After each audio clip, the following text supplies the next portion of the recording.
Hey guys, tonight we are diving headfirst, or perhaps more accurately, sifting gently, into the wonderfully mundane world of archaeological fieldwork.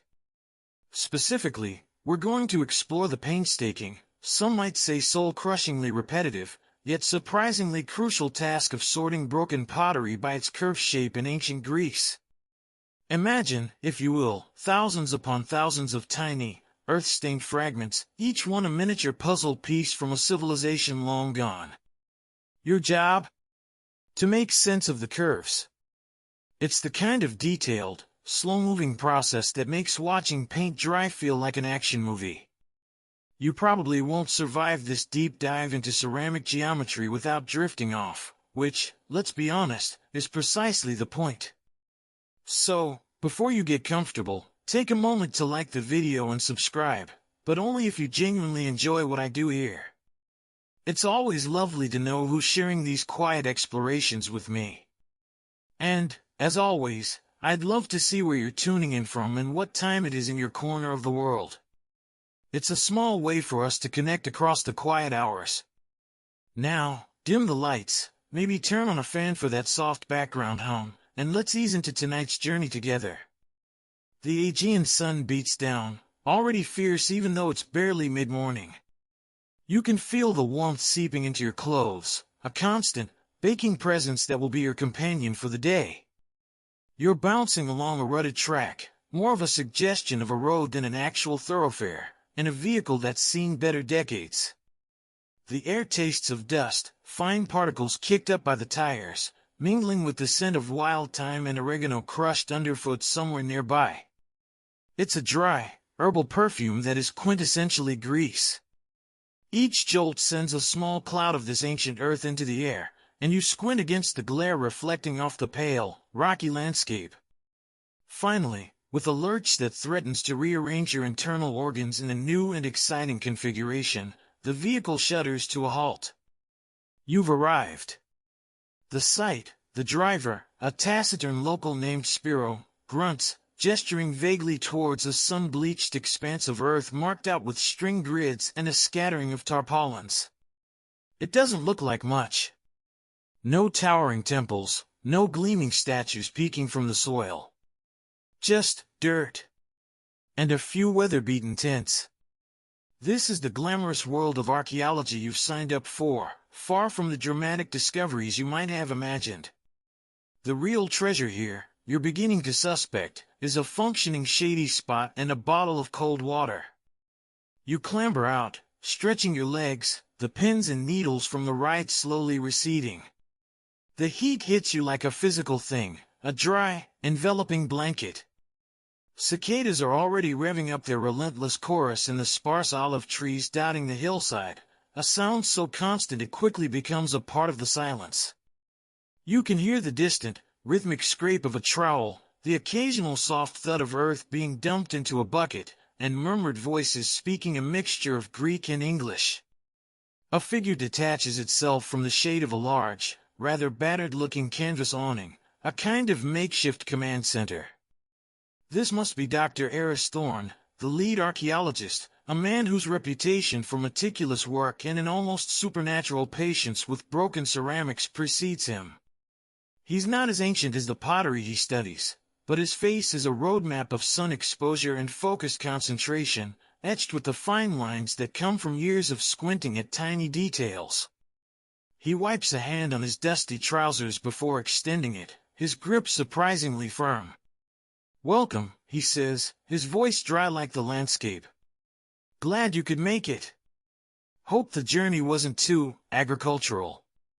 A slight smile plays on his lips.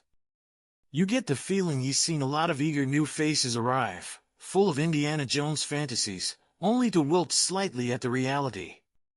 He gestures towards a series of low, wide tables set up under another awning, upon which are spread, well, it looks like the world's largest, most disorganized collection of broken crockery.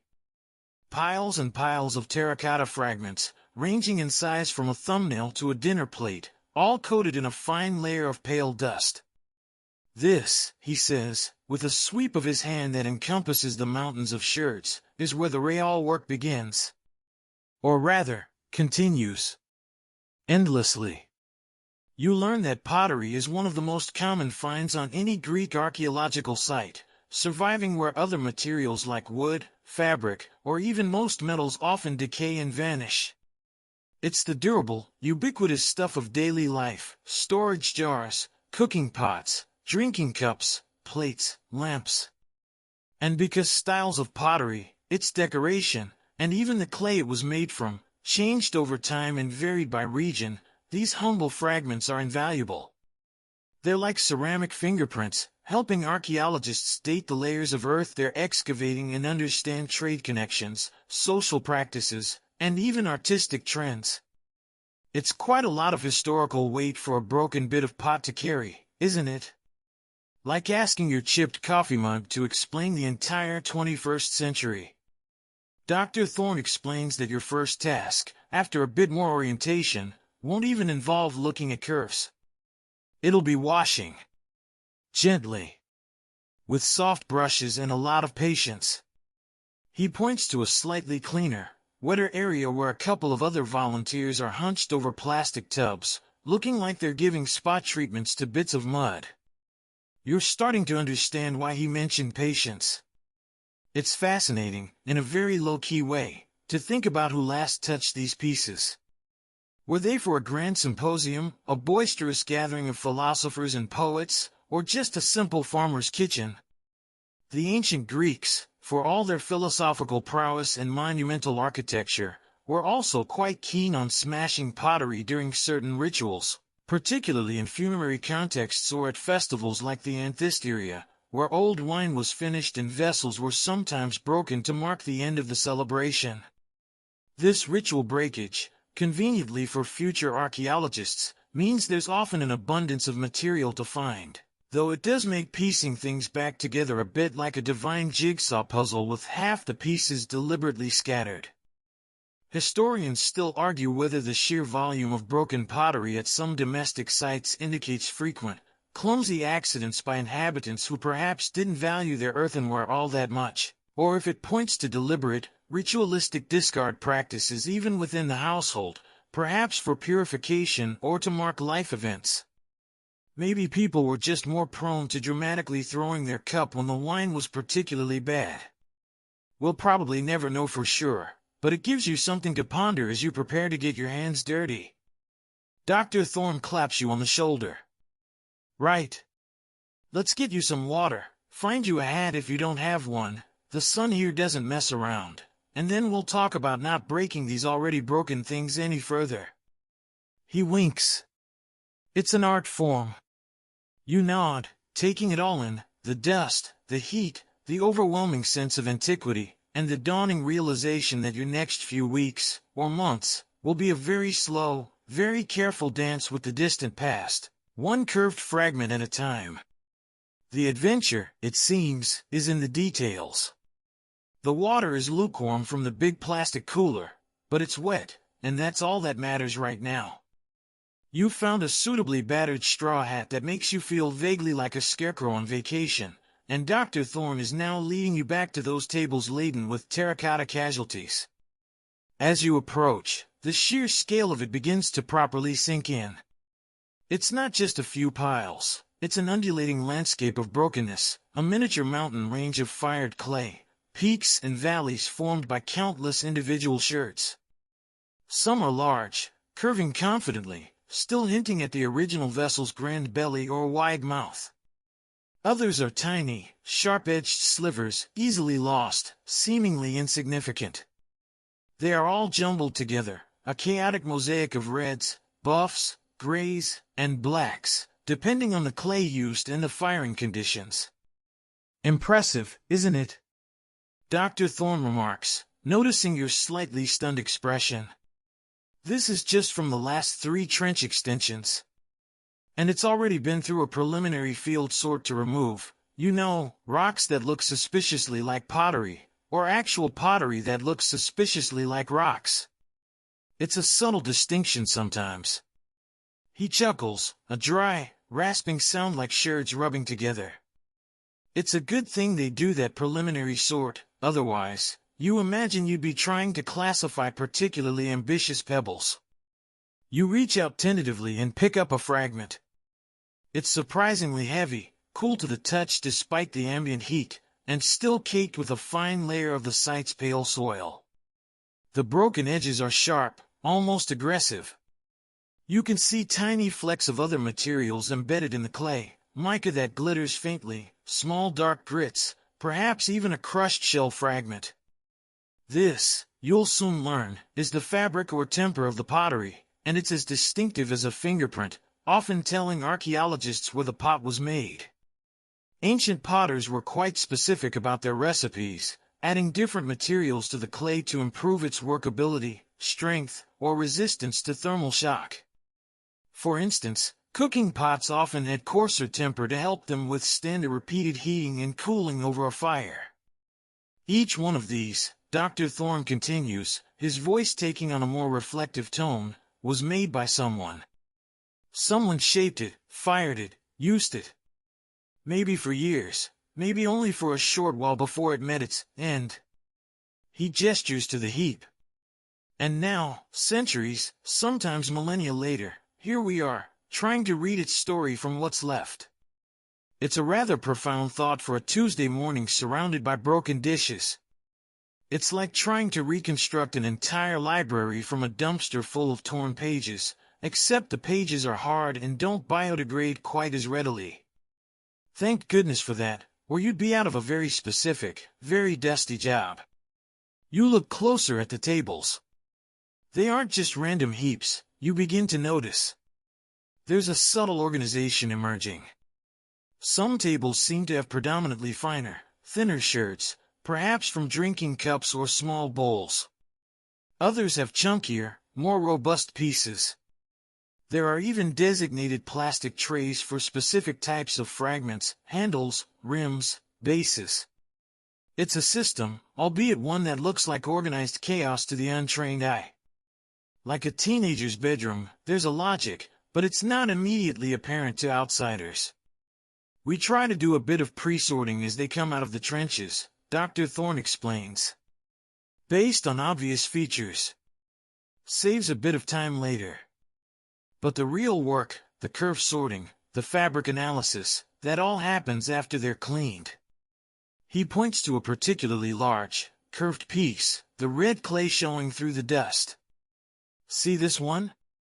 Big, thick, probably part of a pithos, a large storage jar. They used them for everything, grain, olive oil, wine, sometimes even for burials. In fact, the philosopher Diogenes is famously said to have lived in a pithos in Athens. Whether he actually did, or if it was just a philosophical statement about simple living, is one of those delightful historical quirks we can't definitively prove. Historians still argue whether Diogenes' choice of abode was a genuine embrace of asceticism or a very public and rather uncomfortable performance art piece. It's a rather less appealing image when you consider the Greek sun and the potential for a human-sized clay pot to become a human-sized oven. You spot a sherd with a faint trace of black slip, a kind of glossy coating. This is a telltale sign of finer Greek pottery, like the famous Attic black figure or red figure vases. Finding a piece with even a tiny snippet of painted decoration is like finding a gold nugget in this sea of plainware. It provides immediate clues about its date and origin. Most of what you're seeing, however, is plain, everyday stuff. The kind of pottery that wouldn't make it into a museum display case but tells an equally important story about the daily grind of ancient life. The sheer number of sherds is a testament to how central ceramics were to ancient Greek society. From cradle to grave, pottery played a role. Babies might be fed from small clay cups, daily meals cooked in earthenware pots, wine drunk from beautifully crafted kylikes at symposia, and the dead often buried with ceramic offerings, or even in large ceramic coffins, especially for children. It's estimated that a moderately sized ancient Greek city could discard tons of pottery every year. You're basically sifting through the ancient equivalent of a landfill, albeit one with much more historical significance and considerably less rotting food waste. Hopefully. Dr. Thorne picks up a nondescript, slightly curved piece, turning it over in his hands. The challenge, he says, is that most of what we find are body shirts. Like this one. No rim, no base, no handle, no decoration. Just a curve. He hands it to you. It's surprisingly difficult to orient. Which way was up? Was it part of a small, tightly curved vessel, or a large, gently swelling one? This is where the skill of sorting by curve comes in. It's about training your eye and your fingers to recognize subtle variations in radius and profile, to feel the way the pot was expanding or contracting at that particular point. You'll develop a feel for it, he assures you, probably sensing your mild bewilderment. It's like learning a new language, but instead of words, you're reading shapes. And believe me, these shapes have a lot to say. He smiles again. But first, the spot treatment. We can't read them if they're caked in centuries of Attica's finest. He leads you towards the washing station, the mountain of fragments looming behind you, a silent, patient challenge waiting to be deciphered, one curve, one fragment at a time. You take one last look at the chaotic abundance, a jungle of past lives waiting to be, if not fully reassembled, at least partially understood. It's a daunting task, but there's a strange sort of allure to it, a promise of discovery hidden in the mundane. You arrive at the washing station, which consists of a couple of sturdy plastic tables, each holding several large, shallow plastic tubs filled with water. The water in some tubs is relatively clear, while in others it's a murky brown, evidence of previous pottery ablutions. A collection of soft bristled brushes, ranging from old toothbrushes to wider, softer paint brushes, lies scattered about, along with a few dental picks for more stubborn incrustations. This is the high-tech heart of the initial processing stage. No whirring machinery, no chemical baths, just water, gentle friction, and a whole lot of care. 2 other volunteers are already engrossed in their work. One, a student named Chloe, meticulously cleans a large sherd, her brow furrowed in concentration. The other, an older gentleman who introduces himself as Bernard and who apparently comes every year for the peace and quiet, and the excellent local olives, is humming softly as he rinses a smaller fragment under a slow trickle of water from a jerry can. The atmosphere is one of quiet diligence. No one is rushing. The primary rule here, Dr. Thorne emphasizes as he hands you an apron that has seen countless pottery baths, is do no harm. These fragments have survived millennia underground. The last thing anyone wants is to damage them with overenthusiastic scrubbing. All right, Dr. Thorne says, picking up a moderately sized, earth-encrusted sherd. Lesson 1 in pottery pampering. He dips it into a tub of cleaner water, letting it soak for a moment. Some fabrics are more friable than others, especially if they're low-fired or have been in damp conditions for a long time. So, always test a small, inconspicuous area first. He selects a soft brush and, with gentle circular motions, begins to work away the clinging soil. The mud slowly loosens, clouding the water around the sherd, revealing the true color and texture of the clay beneath. He shows you how to support the sherd properly in your hand, especially if it's thin or has delicate edges. You're not just washing dirt off. You're trying to preserve any surviving surface treatments, slips, paints, or burnishing that might be obscured. Sometimes, he explains, the dirt itself can be informative, containing micro-residues of the pot's contents or environmental clues from its burial context. So, while the aim is to clean the sherd for analysis, it's not about scouring it sterile. It's a balance. It makes you think about how much information is potentially lost when artifacts are cleaned without this level of meticulous care. You wonder if they had similar quality control issues when they were cleaning, say, crocodile dung sunscreen off their faces back in ancient Egypt. Probably a bit more vigorous scrubbing involved there. You're given your first tray of sherds. They are mostly unremarkable, medium-sized pieces, still bearing the dusty signature of the trench they were excavated from. You select one, dip it into your tub of water, and pick up a soft brush. It feels strange at first, this delicate washing of something so old and broken. The earth is surprisingly stubborn, clinging in every tiny crevice and indentation. You quickly learn to appreciate the dental picks for gently coaxing out the more tenacious bits of soil from grooves or around inclusions in the clay. It's slow, methodical work. Dip, brush, rinse, inspect. Repeat. Your back starts to ache a little from hunching over the tub. Your fingertips become waterlogged and wrinkly. But there's a certain satisfaction in seeing the true surface of the pottery emerge from its earthy cocoon. A patch of reddish slip becomes more vibrant, the subtle striations from the potter's wheel or smoothing tool become visible, a tiny fleck of gold-colored mica winks at you from the clay matrix. Each clean sherd feels like a small victory, a tiny piece of the past brought a little more clearly into the present. Dr. Thorne mentions that sometimes, rarely, they find fingerprints preserved in the clay, left by the ancient potter.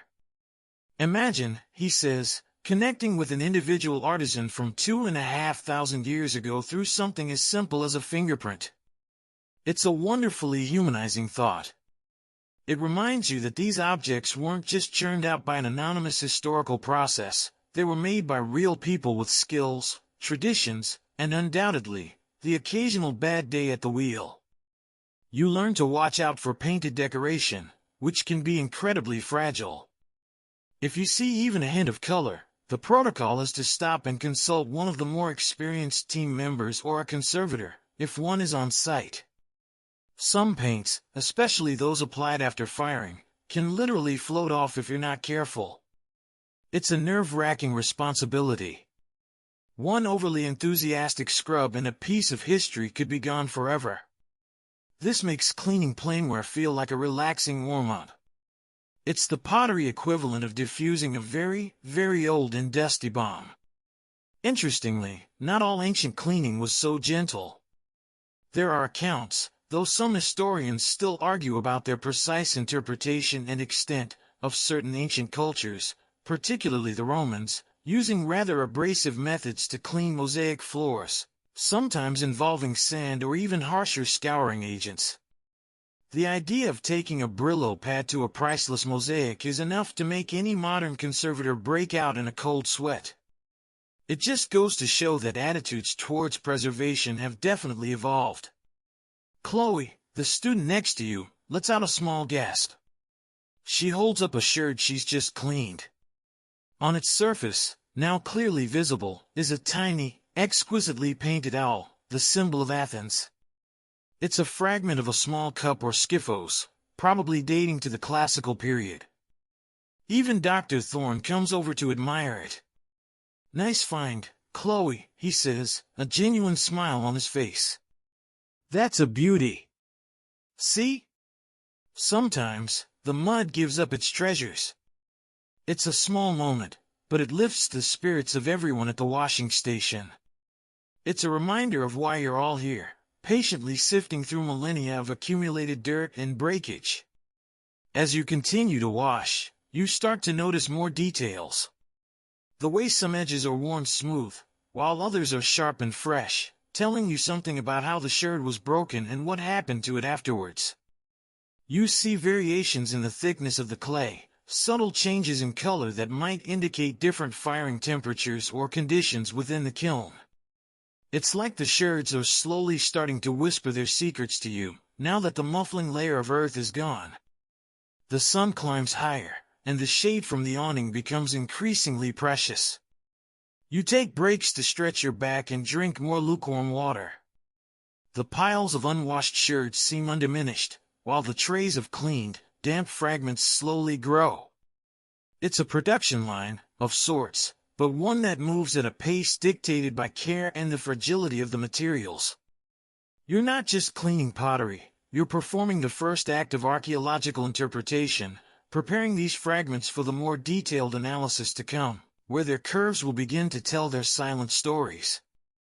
And you haven't even gotten to the truly boring part yet, staring at curves. This is just the pleasant, splashy prelude. Once a tray of shirts is washed and has had a chance to air dry slightly, not completely, as bone-dry pottery can be more brittle, but dry enough not to be actively shedding water, the next stage of the process begins. The initial sorting by fabric, inclusions, and any obvious surface treatments. You move away from the dampness of the washing station to another set of tables, these ones thankfully drier and usually covered with clean cloth or acid-free paper to protect the shirts. The newly cleaned fragments gleam faintly in the filtered sunlight under the awning, their colors richer, their textures more apparent than when they were caked in dust. Dr. Thorne reappears, looking like a conductor about to lead an orchestra of broken ceramics. He picks up a shirt, holding it up for you to see. Now that they're clean, he says, we can really start to see what they're made of. The clay itself, the fabric or paste, is our first clue. He points to the broken edge of the shirt. Look at the color. Is it buff, reddish-brown, gray, orange? Is the color consistent all the way through, or is there a darker core, which might indicate incomplete firing? These details, he explains, can help narrow down the region, or even the specific workshop, where the pot was made. Different clay sources have different mineral compositions, which result in different colors and textures when fired. Then he draws your attention to the tiny particles embedded in the clay matrix, the inclusions or temper. Remember those little bits we saw earlier? He asks. Now we can get a better look. Are they fine or coarse? What color are they? Are they angular or rounded? Is it sand, grog, which is crushed pottery, bits of stone, shell, or organic material that's burned out, leaving little voids? He hands you a small hand lens, a magnifying glass that will become your new best friend. Peering through it, the surface of a broken edge transforms into a miniature geological landscape. You can see the individual grains of sand, the sharp edges of crushed rock, the way the clay has flowed around these larger particles. It's a surprisingly tactile process.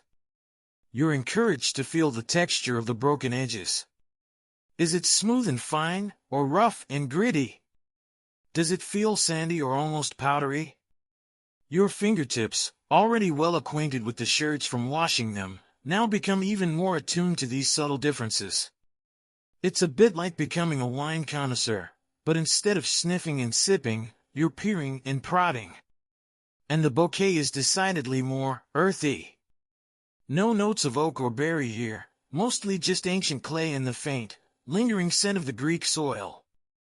We group them by these characteristics first, Dr. Thorne continues, gesturing to several large plastic trays, each with a label: fine buffware, few inclusions, coarse redware, gritty temper, micaceous ware. Your job is to examine each shirt and decide which broad category it best fits into. It's not always straightforward. Some shirts will be ambiguous, seemingly fitting into more than one category, or none at all. This is where experience and comparison with reference collections come in. For now, you're learning the basics. You pick up a shirt. The clay is a warm reddish brown. Holding it up to the light, you can see tiny, almost invisible golden flecks, mica.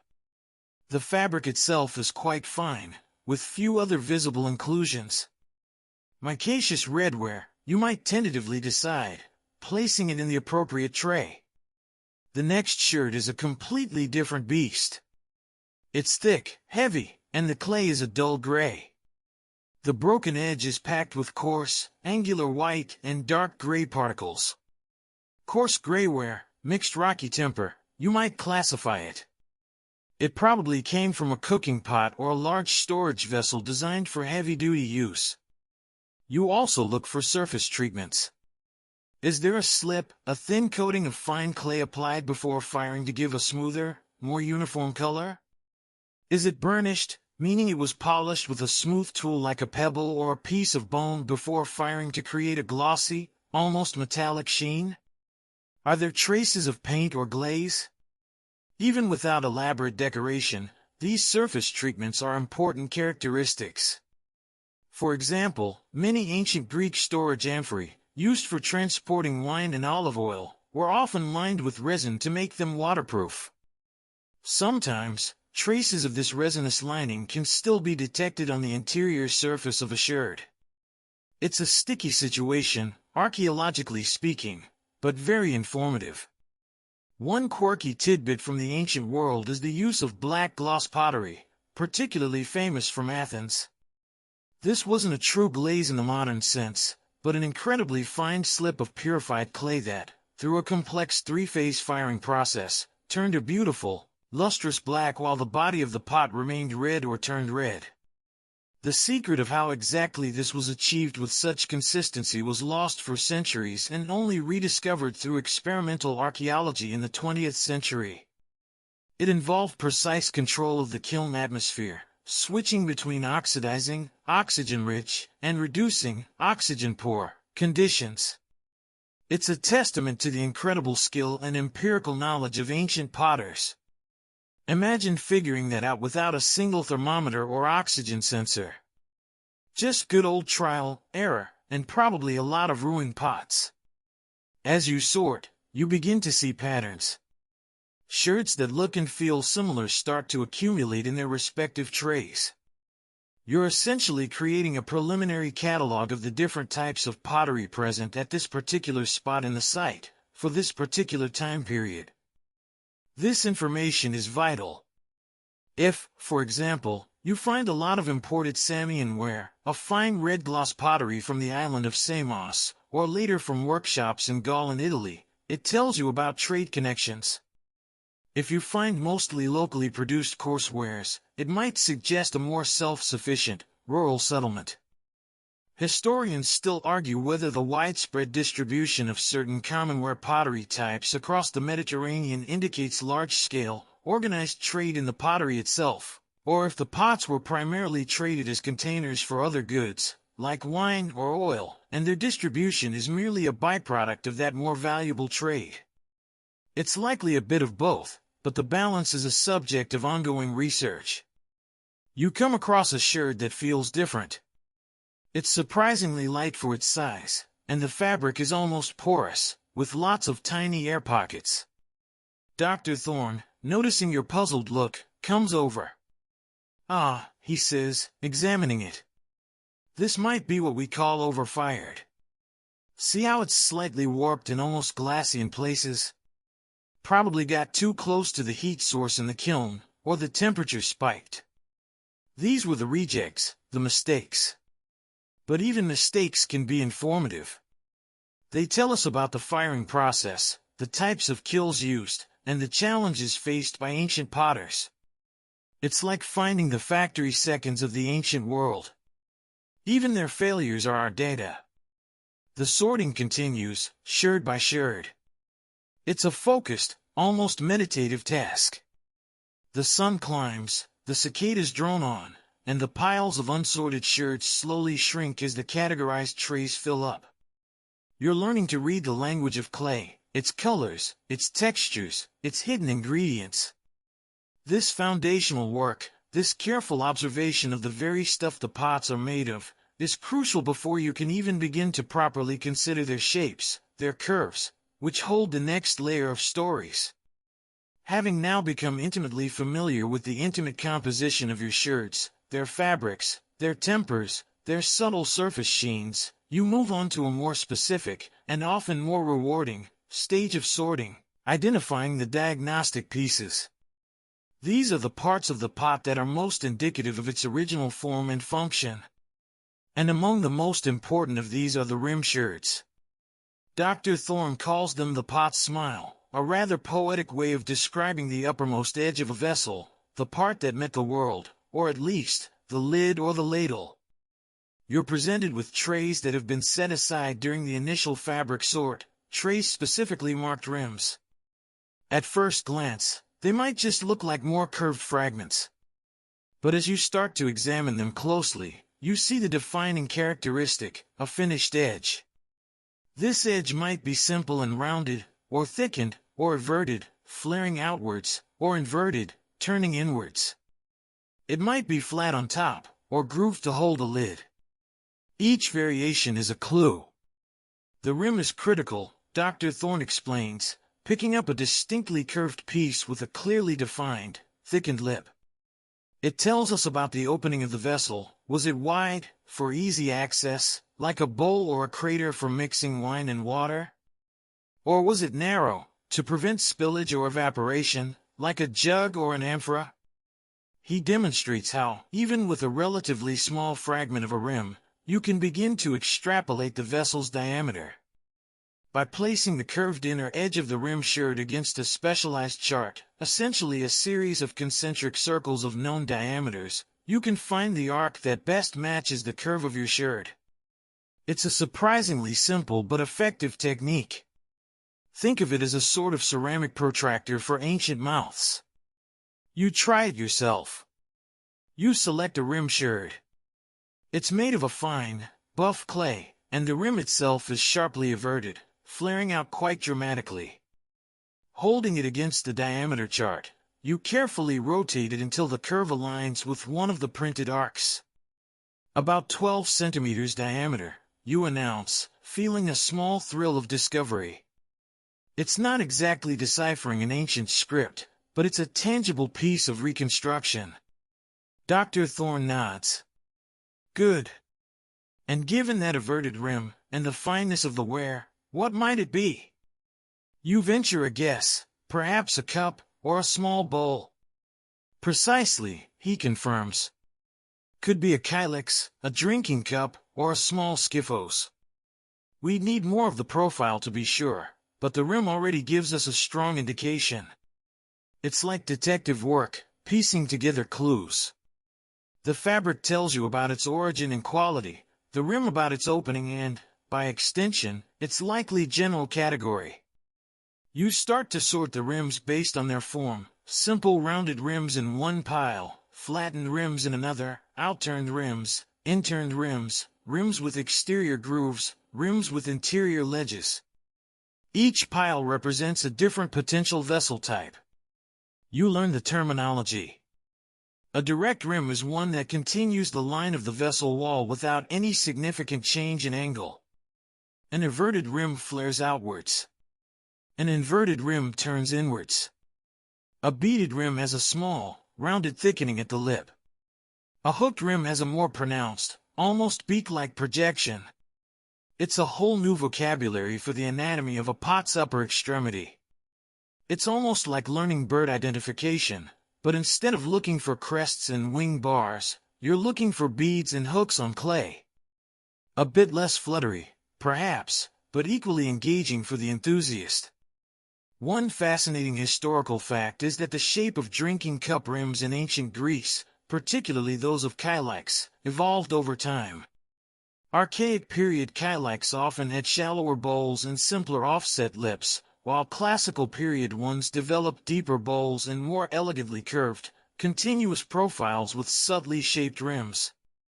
These stylistic changes are so well documented that a distinctive rim sherd from a kylix can often be dated to within a few decades. It's a very precise chronological marker, all thanks to the changing fashions of ancient Greek tableware.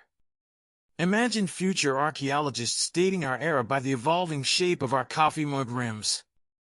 Ah, yes, the slight incurve of the keep calm and carry on mug, definitely early 21st century. You come across a very thick, substantial rim sherd. The diameter is huge, maybe 40 or 50 centimeters. The clay is coarse and gritty. This, Dr. Thorne says, is likely from a pithos, one of those large storage jars we talked about. Or possibly a luterian, a large water basin. He points out how the rim is heavily reinforced, designed to support the weight of the massive vessel and perhaps a heavy lid. You can almost picture someone struggling to heave this pot, full of grain or wine, into place. Then there are the more unusual rims. You find one that is trefoil-shaped, literally, like a three-leaf clover. This is characteristic of an oinakoi, a type of wine jug, the shape designed to allow for smooth pouring into 3 cups at once, or at least to prevent messy glugging. It's a wonderfully practical piece of design. Historians still argue whether the specific form of the trefoil mouth had any symbolic significance beyond its functionality, perhaps related to Dionysian rituals or specific social customs of wine service. It's one of those little details where practicality and potential symbolism intertwine. You also learn to look for signs of wear on the rim. Are there chips or abrasions that might indicate how the vessel was used, or how a lid was repeatedly placed on it?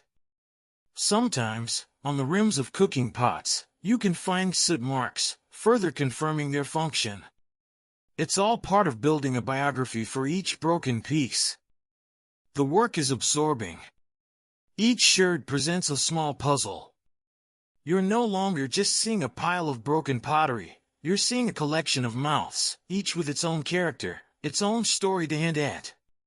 You start to develop a mental catalog of rim types. You can spot a Kylex rim from across the table, distinguish the sturdy lip of a storage jar from the delicate edge of a fine bowl. Your eyes are becoming attuned to these specific curves, these finished edges that once defined the interface between the pot's contents and the outside world. It's a specialized skill, this pottery phrenology, but it's fundamental to understanding the assemblage. And as you sort through these smiles of the past, you get a little closer to understanding the faces and lives of the people who made and used them. Having navigated the varied smiles of the ancient world through its rim sherds, your attention now shifts downwards, to the very foundation of these ceramic creations, the bases. If rims are the pot's expressive mouth, then bases are its feet, its connection to the ground, the part that provided stability and bore the vessel's weight. Just as with rims, base sherds are highly diagnostic, offering crucial clues about the pot's form, function, and even its period. You move to another set of designated trays, these ones labeled bases, filled with fragments that possess that telltale sign of a finished lower extremity. Dr. Thorne joins you, holding up a flat, circular piece of pottery. Bases might seem less exciting than rims or decorated pieces, he says, but they are just as important. They tell us how the vessel stood. Was it designed to sit firmly on a flat surface, or was it perhaps pointed, like some transport amphory, designed to be stuck into soft ground or stacked efficiently in the hold of a ship? He turns the sherd over, revealing a slightly raised ring around the outer edge. This is a ring foot. Very common on many types of Greek pottery, from bowls and plates to cups and jugs. It elevates the body of the pot slightly, providing stability and a neat finish. You begin your examination, picking up sherds and looking for those characteristic features. Flat bases are the simplest, often found on utilitarian wares like cooking pots or some types of storage jars. They are sturdy and practical. Then there are the ring feet, which come in many variations, low and broad, high and narrow, sometimes with a profiled edge. The underside of a ring foot can also hold clues, occasionally bearing potter's marks or traces of how it was finished on the wheel. You encounter pedestal bases, which are more elongated, raising the vessel significantly higher. These are often found on more elaborate pieces like craters, large mixing bowls for wine and water, or certain types of cups and goblets, giving them a more imposing presence. Imagine a grand chalice, its base is doing a lot of the dramatic work.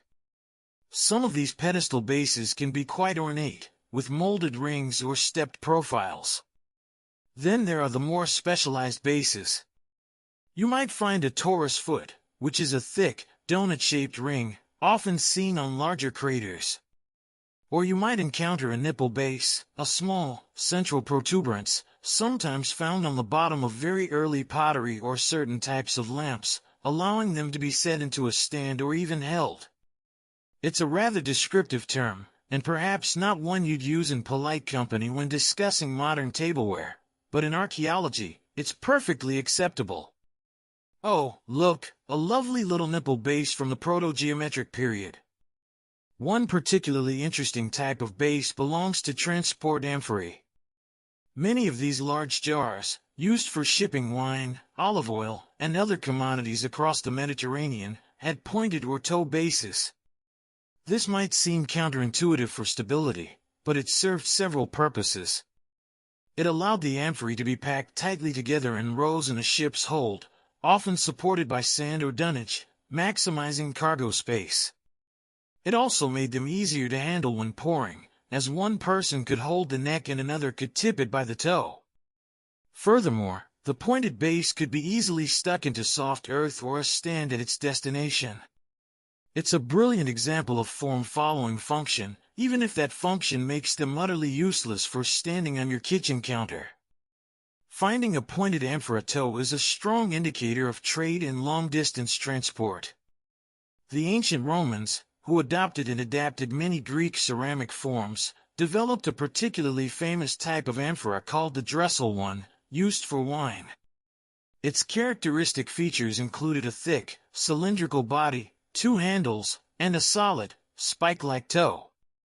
So many of these were produced and traded that their fragments are found all over the Roman Empire, providing crucial evidence for economic historians tracking trade routes and agricultural production. Historians still argue about the precise capacity of some amphora types, as variations exist, and ancient measurements weren't always perfectly standardized. This makes calculating the exact volume of, say, wine imported into Britain a fascinating, if sometimes frustrating, puzzle. As you sort the bases, you also pay attention to the same fabric characteristics you noted before: clay color, temper, and any surface treatments. A fine, red gloss ring foot might belong to an Attic calyx, while a coarse, sandy flat base might be from a locally made cooking pot. You're constantly cross-referencing these attributes. Sometimes, if you're very lucky, you might find a base sherd that has graffiti incised into it after firing, perhaps an owner's mark, a merchant's symbol, or even a price. These little inscriptions are incredibly valuable, offering direct glimpses into the economic and social lives of ordinary people. It's like finding an ancient property of Spiro scratched onto the bottom of a pot. You learn to look for patterns on the bases. Are they heavily abraded, suggesting the pot was frequently moved or used on a rough surface? Are there circular marks that might indicate it was often rotated in place? These subtle clues can add another layer to your interpretation of the vessel's life history. You also examine the interior of the base, if enough of it is preserved. Sometimes, the way the potter finished the inside of the base can be distinctive. There's a certain groundedness to sorting bases. These are the parts of the pot that were literally in touch with the earth, or the table, or the ship's deck. They represent the end of the potter's creative process, the point where the clay met its final support. It's a less showy task than admiring painted scenes or elegant rim profiles, but it's no less vital. Without a solid understanding of the bases, your reconstruction of the vessel, and the assemblage as a whole, would be incomplete, literally ungrounded. You continue your work, patiently categorizing these ceramic feet, each one a small testament to the potter's skill in creating a stable and functional foundation for their creations.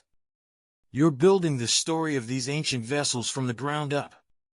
Now that you've grappled with the more obviously informative sherds, the telltale rims and the grounding bases, you must turn your attention to the vast, amorphous majority, the body sherds. These are the fragments from the main wall of the vessel, lacking the distinctive finished edges of rims or bases, and often devoid of any decoration. They are, in essence, pure curve. And there are so many of them. If rim and base sorting was like picking out the character actors in a crowd, sorting body sherds is like trying to classify every single extra based purely on the subtle curvature of their shoulders or the slight swell of their waistcoat. It's a daunting prospect, a sea of terracotta anonymity. Dr. Thorne returns, perhaps sensing your slight trepidation as you gaze upon the trays now heaped with these less immediately chatty fragments. "Ah, the body sherds," he says, with an air of someone approaching a familiar, formidable challenge. "The heart of the matter, you might say. Or at least, most of the matter by volume." He picks up a gently curving piece. No rim, no base, no handle attachment point. Just a fragment of wall. But even these can tell us a great deal if we learn how to listen to their shapes. The primary challenge with body shirts is their lack of obvious orientation. Which way was up?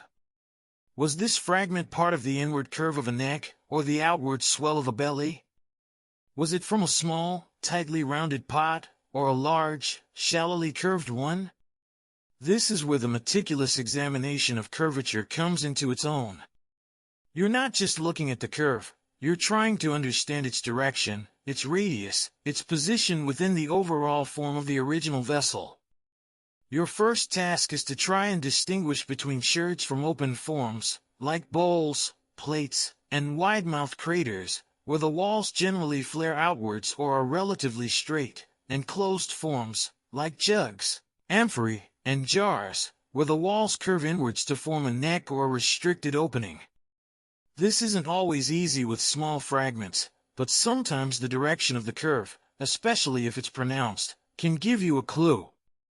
You might also look for subtle differences in surface finish. The interior of a closed vessel that held liquids might be treated differently, perhaps with a resin lining, as we discussed with the amphorae, than the interior of an open bowl. You start by simply handling the shirts, running your fingers over their inner and outer surfaces. You try to feel the direction of the curve. Is it convex on the outside and concave on the inside, suggesting part of a swelling belly? Or is it concave on the outside and convex on the inside, possibly from an inward curving neck or shoulder? It's a very tactile form of analysis, relying on your developing sensitivity to these subtle three-dimensional forms. It's like trying to understand a sculpture by only touching tiny pieces of it in the dark. Not quite, but you get the idea. It requires a certain kind of spatial imagination. Dr. Thorne points out that the thickness of a body shirt can also be informative. Shirts from the lower body of a large storage jar will generally be much thicker and more robust than those from the delicate wall of a drinking cup. So, you can begin to sort them by thickness, which often correlates with the overall size and type of the vessel. You might make piles of thin-walled shirts, medium-walled shirts, and thick-walled shirts. It's a crude measure, but it's a start. He also reminds you to keep an eye on the fabric. A thin-walled shirt made of very fine, well-levigated, sieved to remove impurities, clay is likely from a high-quality piece of tableware. A thick-walled shirt made of coarse, gritty clay is almost certainly from a utilitarian vessel. The fabric characteristics you so carefully observed earlier now come back into play, helping you to contextualize the curves you're examining. One of the most frustrating, yet occasionally rewarding, aspects of dealing with body shirts is the search for joins. Sometimes, if you're incredibly lucky, you might find two body shirts that fit together perfectly, their broken edges matching like long-lost puzzle pieces. Finding such a join is a moment of pure archaeological joy. It's a tiny act of reconstruction, bringing two fragmented pieces of the past back into their original relationship. More often than not, however, the shirts stubbornly refuse to connect, each remaining an isolated island of curvature. The ancient Greeks, particularly in Athens, had a practice known as ostracism, where citizens could vote to exile a prominent individual for 10 years. These votes were cast by scratching the name of the person onto a potsherd, or ostracan. Thousands of these ostraca have been found, often body shirts from broken pots, providing a fascinating, tangible link to Athenian democratic processes. It's a rather mundane use for a body shirt, but one with huge historical implications. Imagine your pottery fragments being used to kick someone out of town. Historians still argue about the exact criteria used to select which broken pottery was suitable for use as ostraca. Were plain body shirts preferred, or did any available fragment suffice? And how much did the material itself influence the act of voting? It's a niche debate, but it highlights how even the humblest shirt can become a historical document. You begin to sort the body shirts, not just by thickness and fabric, but by trying to group similar curves together. Shirts that seem to have a similar radius of curvature, or a similar gentle S-curve profile, get placed together. It's a highly subjective process at this stage, relying heavily on visual and tactile assessment. You might create a pile of gently outwardly curving sherds, another of more sharply inwardly curving sherds, and yet another for those confusing pieces that seem to curve in multiple directions or are too small to give a clear sense of their original form. It feels a bit like trying to sort clouds by their puffiness. The categories are fuzzy, the distinction subtle. You find yourself picking up a sherd, turning it over and over, holding it at different angles, trying to discern its secret. Sometimes you'll pick up a sherd that looks just like one you just put down, only to realize it's subtly different. The curve is slightly tighter, or the wall is a fraction thinner. It's maddeningly detailed work. This is the real sorting broken pottery by curve shape part of the job description. The part where you really start to question your life choices, until you find that one tiny clue, that almost imperceptible change in angle, that makes a fragment click into a potential category. Dr. Thorne offers a word of encouragement. Don't worry if it feels a bit overwhelming at first. Your eye will get used to it. You'll start to develop a kind of sixth sense for these shapes. You hope he's right. Right now, your sixth sense is mostly telling you it's time for another lukewarm water break. But you persevere, knowing that within this mountain of anonymous curves lie the answers to questions about the everyday lives, the artistic traditions, and the economic networks of the people who created and used these vessels. The puzzle is vast, but every sorted sherd is one tiny piece placed in its potential position. Having waded, somewhat bewildered, into the ocean of body sherds, you're now ready to tackle the fundamental logic of their curves. It sounds rather grand, the logic of curves, as if you're about to unlock some profound geometric truth of the universe. In reality, it's about making a very basic but crucial distinction. Is the primary curve of the sherd's exterior surface convex, curving outwards, like the outside of a ball, or concave, curving inwards, like the inside of a bowl? This simple binary choice is the first step in imposing some order on the apparent chaos of these fragmented forms. Dr. Thorne, ever the patient guide, takes a fairly representative body sherd. It's about the size of your palm, with no distinguishing features other than its gentle curvature. All right, he says, let's forget about what kind of pot it came from for a moment. Let's just look at its basic geometry. If we assume this is the exterior surface, and usually, the exterior is more finished or decorated than the interior, which way is it curving? He rotates it slowly. See how it bulges outwards? That's convex. He then flips it over. And the other side, the interior, naturally, is concave. This seems almost too simple, doesn't it? Convex, concave. Obvious. But it's the starting point for more complex analysis. You begin to go through your piles of body sherds with this specific distinction in mind. You pick up a sherd, decide which side is likely the exterior, often smoother, sometimes bearing traces of slip or burnishing that the interior lacks, unless it's an open form where both sides are equally public, and then determine if that exterior surface is predominantly bulging outwards or dipping inwards. It's not always immediately clear-cut. Some sherds, especially those from the shoulder or neck area of a vessel, might have a more complex S-shaped curve, being convex in one part and concave in another, even on the exterior surface.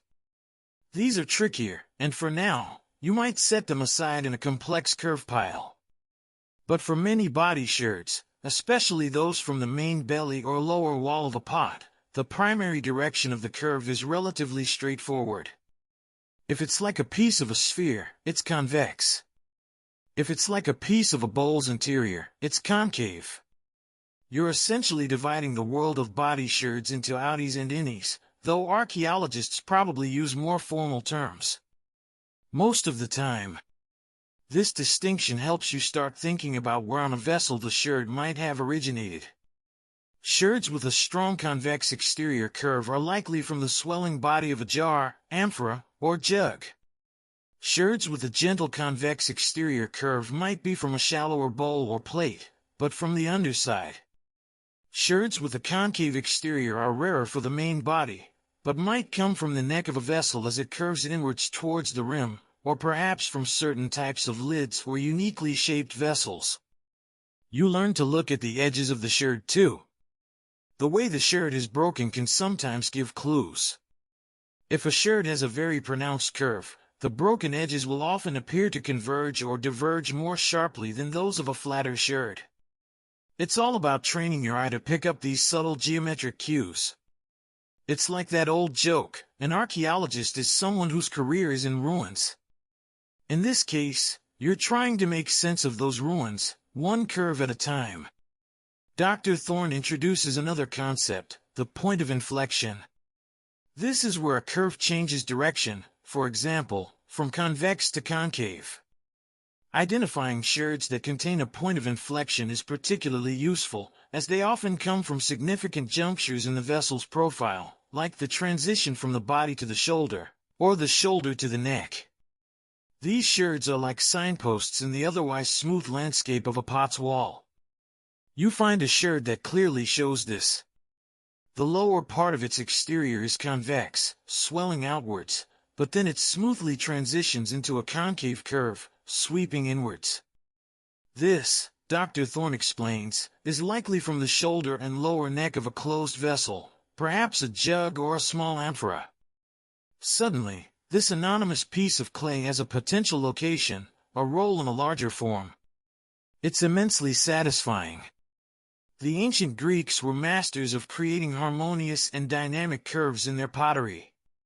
From the robust, swelling bodies of storage amphorae to the elegant, sinuous lines of fine drinking cups, their ceramic forms were rarely static or purely utilitarian in their geometry.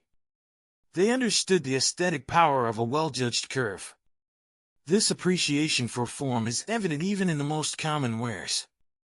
Think of the classic Greek amphora shape. It's not just a container, it's a sculpture, with its tapering body, strong shoulders, and gracefully curving neck and handles.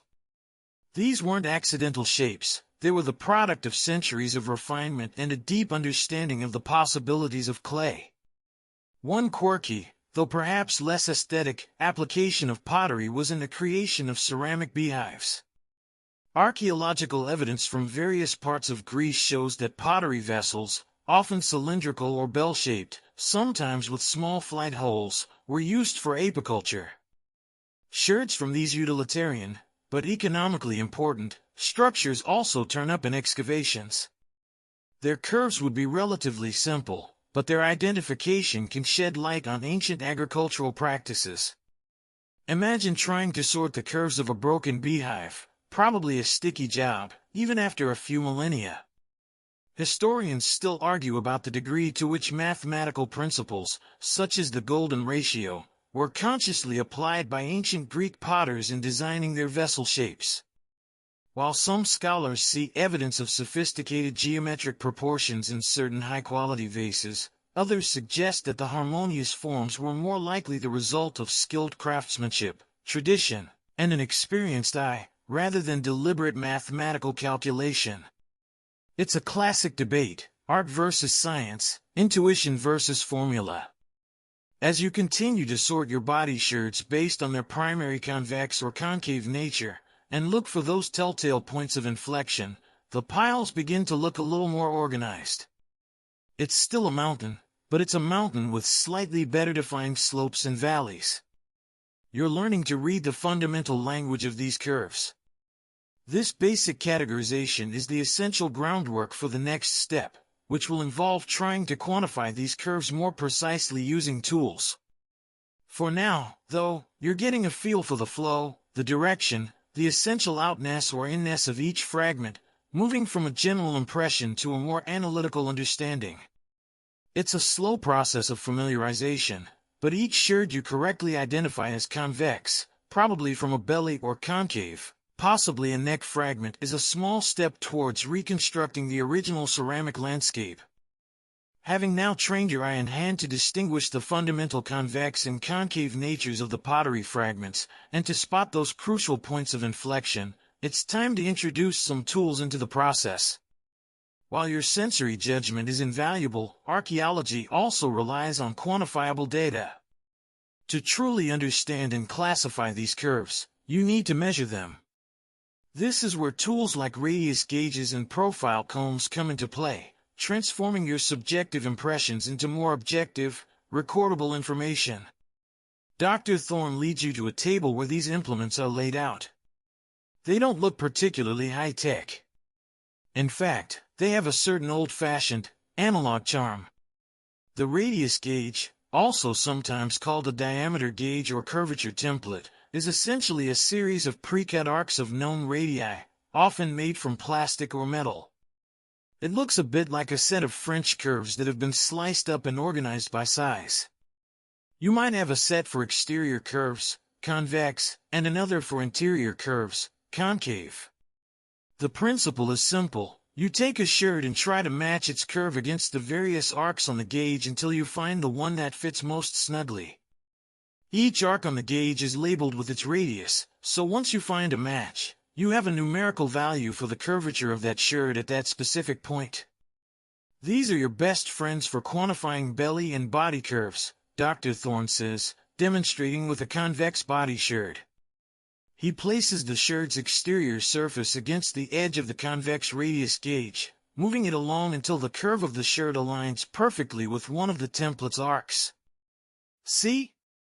This one matches the arc labeled 8 cm radius. This tells us that if this curve were part of a complete circle, that circle would have a radius of 8 cm, meaning a diameter of 16 cm. This is different from the diameter charts you used for rims, which gave you the diameter of the vessel's opening. The radius gauge tells you about the curvature of the vessel wall itself. A small radius indicates a tight curve from a small or sharply curving vessel, while a large radius indicates a gentle, shallow curve from a large vessel or a flatter section of a pot. You try it yourself. You pick up a body shirt that you previously identified as convex, probably from a belly. You press its outer surface against the gauge, sliding it along. At first, none of the arcs seem to fit quite right, there are gaps, or the shirt rocks back and forth. But with a little patience and adjustment, you find a spot where it nestles perfectly against one of the curves. Radius 12 cm, you read off the gauge. It's a small but significant piece of data. Now, instead of just saying this shirt is curved outwards, you can say this shirt has an exterior radius of 12 cm. This allows for much more precise comparison between shirts and helps in reconstructing the overall profile of the vessel. Next up is the profile comb, also known as a contour gauge or profile tracer. This ingenious tool consists of a row of fine metal or plastic pins held tightly together in a frame. When you press the comb against an object, the pins retract or extend to match the object's contour, creating a precise negative impression of its shape. You've probably seen carpenters or DIY enthusiasts use similar tools to copy awkward shapes for cutting tiles or flooring. In archaeology, it's used to capture the exact profile of a shirt, especially rims, bases, and more complex body shirts with S-curves or carinations, sharp angles in the profile. Dr. Thorne takes a rim shirt with a fairly complex, everted lip. He carefully presses the profile comb against its edge, ensuring the pins are perpendicular to the main axis of the shirt. When he pulls the comb away, the pins have formed a perfect outline of the rim's profile. Now, he says, you can lay this comb down on a piece of paper and trace along the ends of the pins to get an exact 1:1 drawing of the shirt's profile. This drawing can then be measured, compared with other profiles, and used in the reconstruction of the entire vessel shape. It's a wonderfully simple way to transfer a three-dimensional curve into a two-dimensional representation. It's like taking a fingerprint of the pot's edge. You practice with a few shirts. It takes a bit of knack to hold the comb steady and apply even pressure, but soon you're capturing profiles with reasonable accuracy. It's particularly useful for those S-curve shirts that were giving you trouble earlier. The profile comb faithfully records both the convex and concave sections of the curve, allowing you to see the transition clearly. These tools are not newfangled inventions. Archaeologists have been using variations of radius gauges and profile combs for many decades. In fact, the principles behind them are quite old. The Roman architect Vitruvius, in his famous work De Architectura, describes methods for drawing curves and shaping moldings that involve similar concepts of templates and transferring profiles. While he wasn't sorting broken pottery, the underlying geometric understanding was there. It makes you wonder what an ancient Roman architect would make of your plastic profile comb, probably scoff at the material but appreciate the ingenuity. One slightly quirky aspect of using these tools is the occasional rogue sherd that refuses to conform. You might find a piece that's slightly warped, or has an irregular curve that doesn't quite match any of the standard radii, or whose profile is so uneven that the comb struggles to capture it cleanly. These are often handmade or less carefully finished pieces, and they remind you that ancient pottery production wasn't always perfectly uniform.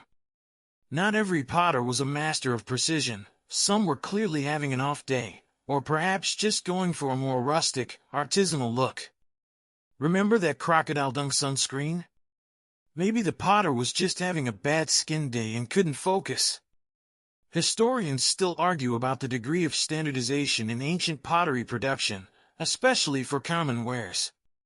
While some types, like transport amphorae, show remarkable consistency in shape and capacity across different workshops and regions, suggesting adherence to specific standards, other everyday pots can vary considerably. These tools help to quantify that variation, providing data for understanding production techniques and quality control. Using radius gauges and profile combs is slow, painstaking work. Each sherd needs to be carefully measured and its data recorded. But it's a crucial step in moving from subjective assessment to objective analysis. You're no longer just feeling the curves, you're measuring them, giving them numbers, preparing them for the next stage, drawing and classification. The gentle scrape of the profile comb against a sherd, the quiet click as a curve settles into the correct radius on the gauge, these become the new sounds of your workday, a soundtrack to the meticulous deconstruction and reconstruction of ancient forms. It's less about grand discovery and more about the patient accumulation of small, precise details. But it's these details that will ultimately allow the larger picture to emerge.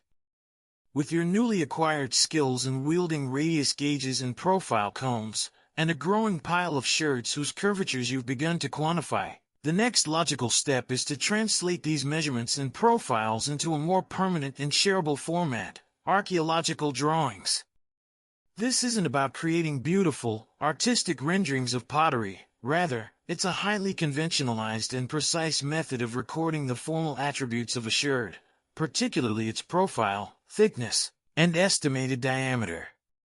These drawings become part of the essential dataset for any pottery assemblage, allowing for detailed comparison and analysis long after the fieldwork is over.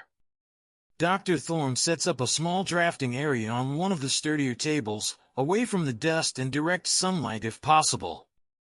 He lays out sheets of grid paper, sharp pencils of varying hardness, HB for general lines, harder H pencils for fine details, softer B pencils for emphasizing certain features, erasers, rulers, and calipers. Pottery drawing is a language in itself, he explains.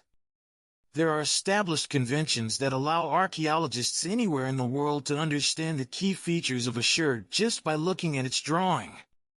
The most common type of drawing you'll be doing is the profile drawing. Remember those contours you captured with the profile comb? Now you'll be transferring them meticulously onto paper. You lay the profile comb, with its captured sherd profile, flat on the grid paper. Using a sharp pencil, you carefully trace along the ends of the pins, creating an outline of the sherd's cross-section. You do this for both the interior and exterior profile if it's a rim or base sherd, or if it's a body sherd with a significant curve. The grid on the paper helps you maintain accuracy and scale, which is typically 1:1 for individual shirts. Once you have the basic outline, you use calipers to measure the thickness of the shirt at various points along the profile, and you indicate this on your drawing. For rim shirts, you'll also include the diameter, which you previously determined using the diameter chart. This is usually shown by drawing the profile on one side of a vertical centerline, and then on the other side, at the correct distance based on the radius. You might lightly sketch the corresponding profile to give a sense of the vessel's opening. The exterior of the pot is, by convention, always drawn on the right-hand side of the profile. It's these little rules that make the drawings universally understandable. It's like grammar for pottery illustration. The key is accuracy and consistency, Dr. Thorne emphasizes. We're not aiming for a pretty picture, but an informative one. Every line, every measurement, should accurately reflect the shirt. He shows you how to indicate the stance of the vessel, the angle at which it would have sat, if that can be determined from the shirt. For decorated shirts, you might also include a separate drawing or a section showing the decoration, but for now, you're focusing on form. You select one of the rim shirts you worked with earlier, one for which you've already measured the diameter and captured the profile with the comb. You carefully lay the comb on your grid paper and begin to trace. It's trickier than it looks. Keeping the pencil perfectly upright and following the tiny variations in the pen positions requires a steady hand and intense concentration. Your first attempt is a bit wobbly, the line's a little hesitant. You erase and try again. It's a slow, iterative process. It makes you appreciate the skill of archaeological illustrators, who can produce incredibly detailed and accurate drawings with seeming ease. This is definitely a skill that benefits from practice, and perhaps a certain zen-like patience. Maybe this is why Dr. Thorne always seems so calm. He's spent decades drawing pot profiles. One interesting historical fact: before the widespread availability of photography, and even now for certain types of analysis, highly skilled archaeological illustrators were essential to any excavation. People like Flinders Petrie, one of the pioneers of systematic archaeology in Egypt and Palestine, placed enormous emphasis on precise drawing and recording. His published volumes are filled with meticulous pottery drawings that are still valuable resources for researchers today. He understood that a good drawing could convey information about form and detail in a way that even a photograph sometimes couldn't, especially for highlighting specific attributes or reconstructing profiles. You start to get into a rhythm. Trace the profile, measure the thickness with calipers at several points, mark those thicknesses on your drawing, connect the dots to show the vessel wall. Add the centerline, indicate the diameter. Label the drawing with the shirt's catalog number, its fabric type, and any other key information. Each drawing is a miniature data sheet. You're creating a visual database, one shirt at a time. It's incredibly detailed, and yes, at times, mind-numbingly repetitive. But as your collection of drawings grows, you begin to see the value. You can lay out the profiles of different rims next to each other and immediately see the subtle variations in their shapes. You can compare the curvature of body shirts that you've drawn and start to group them into potential vessel types. A quirky aspect of this process is how attached you can become to a particularly challenging or interesting shirt. You've washed it, analyzed its fabric, measured its curves, and now you're painstakingly drawing its portrait. It's almost like you're getting to know it personally. You might even silently curse the ancient potter who decided to add that awkward little groove that's proving incredibly difficult to render accurately. Or you might marvel at the elegant simplicity of a perfectly thrown curve. Historians still argue about the precise function of some of the more unusually shaped ancient Greek vessels that are known only from fragments and their drawn reconstructions. For example, the kurnos was a cultic vessel typically consisting of several small cups or receptacles attached to a central ring or hollow tube, used for offering multiple firstfruits or libations simultaneously. Reconstructing a complete kurnos from scattered fragments and drawing its complex, Multi-part profile is a significant challenge, and the exact ritual uses of these vessels are often debated based on their form and archaeological context. As you draw, you're not just passively recording. You're actively interpreting. You have to make decisions about what features are significant, how best to represent a particular curve, how to indicate wear or damage. Your drawing is a reflection of your understanding of the sherd. It's a very focused way of looking, and you often notice details during the drawing process that you might have missed during earlier stages of examination. The act of translating the three-dimensional object into a two-dimensional representation forces you to observe it with a new level of intensity. The afternoon wears on. The pile of sherds waiting to be drawn seems to mark your slow progress. But with each completed drawing, you're adding another piece to the puzzle. You're building up a catalog of forms, a library of curves, that will be essential for the final stages of analysis, comparing these drawn profiles to established typologies and, if you're very lucky, finding actual joins between the sherds themselves.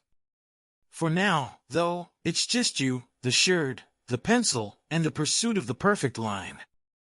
Having spent what feels like an eternity meticulously measuring and drawing the profiles of countless sherds, you now have a growing corpus of data, precise renderings of rims, bases, and representative body curves. The next crucial step is to try and make sense of this information by comparing your finds to established pottery typologies. These typologies are essentially catalogs of known ancient pottery shapes, compiled over decades of research by archaeologists, classifying vessels by their form, fabric, decoration, and presumed function, often with established date ranges. It's like having a field guide to ancient ceramics. Dr. Thorne brings over a selection of rather weighty reference books and some well-worn binders filled with photocopied articles and type series illustrations. These are the sacred texts of pottery analysis.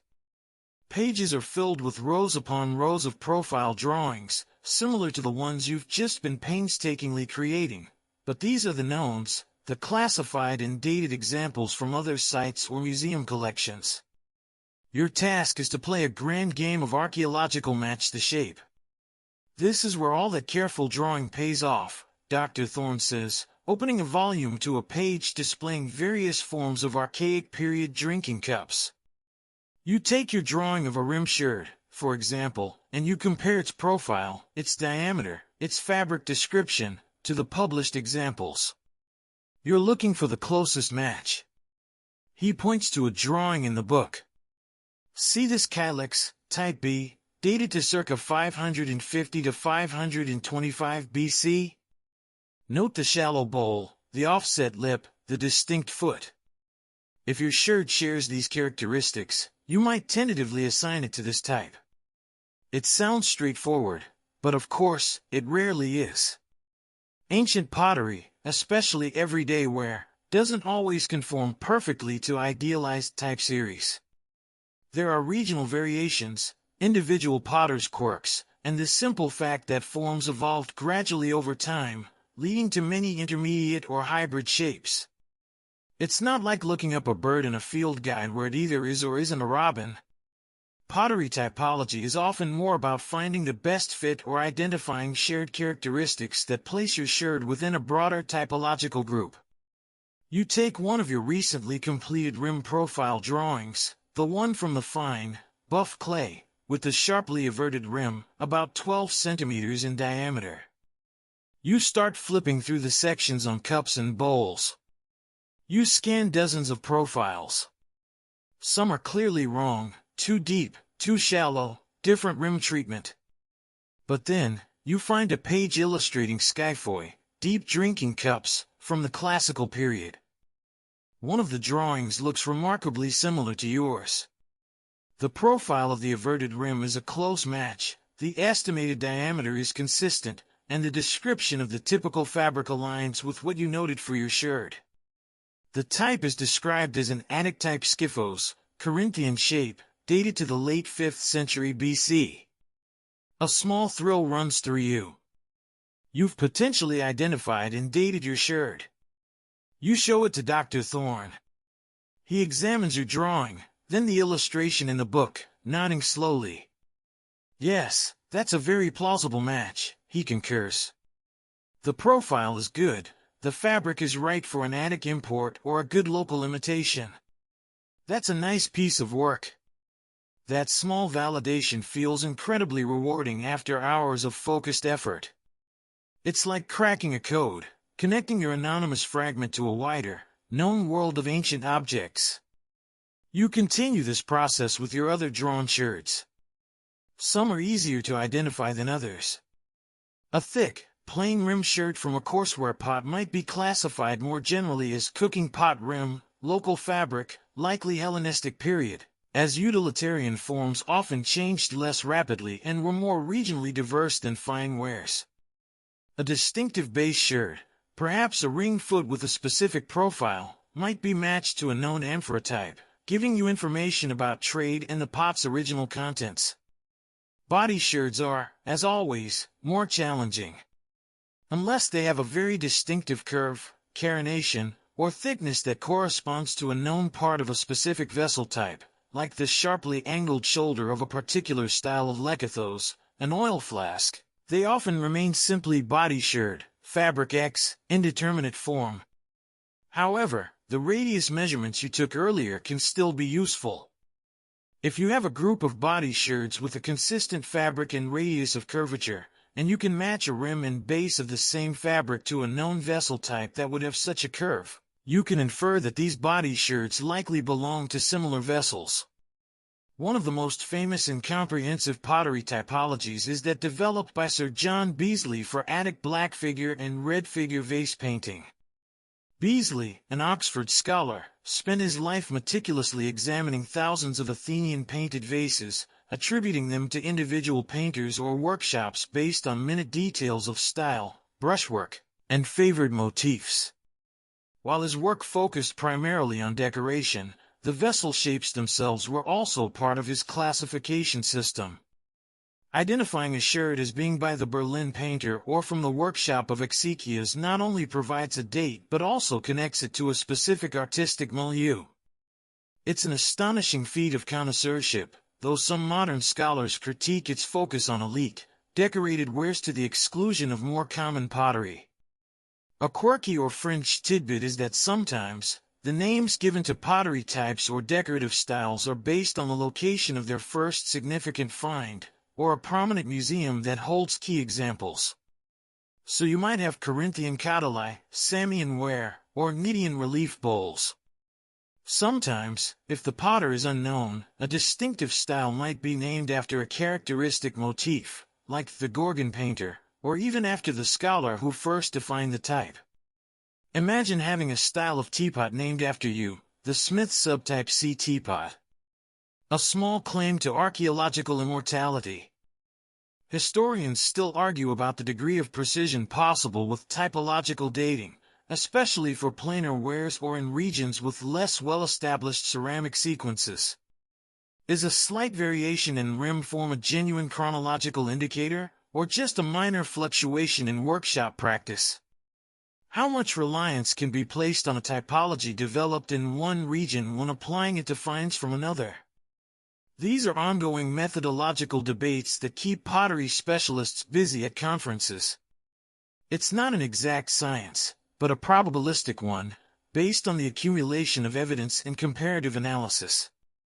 As you work through your drawings, comparing them to the published typologies, you begin to build up a picture of the ceramic assemblage from your trench. You might find that most of the fine ware is imported Attic pottery from the classical period, suggesting strong trade links with Athens. The coarse wares might be predominantly local, indicating self-sufficiency in everyday kitchen items. You might identify a few sherds of earlier or later periods, hinting at different phases of activity at the site.